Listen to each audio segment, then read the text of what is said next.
Sa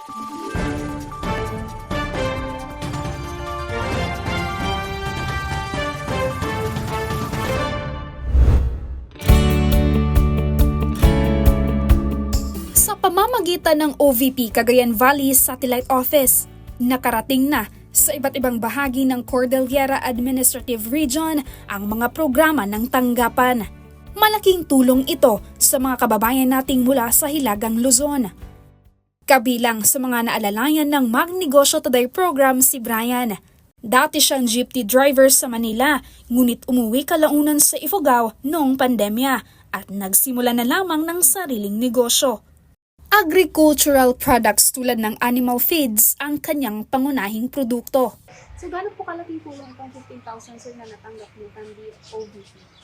Ma'am, malaki po kasi dati ilang piraso lang yung bigas ko. At least nakapagdagdag ako kahit papano po.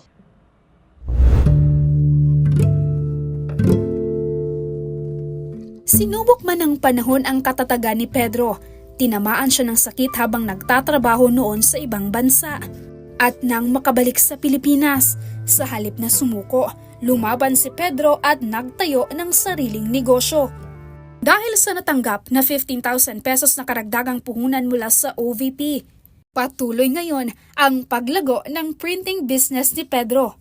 Nagtitindiran siya ng iba't ibang souvenirs sa mga turista. Salamat Ma'am Vice President.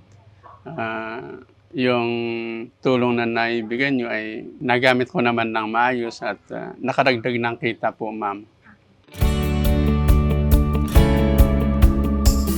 Sa datos mula sa OVP Cagayan Valley Satellite Office, umabot na sa 143 individual ang naging benepisyaryo ng Magnegosyo Today program sa buong Cagayan Valley at Cordillera Administrative Region ngayong taon. Aasahan namang mas tataas pa ang nasabing bilang sa susunod pang mga buwan. Mula dito sa Banawe, Ifugao, ako si Maribeth Adlawan, lahat para sa Diyos, Bayan at Pamilyang Pilipino. Valiente News.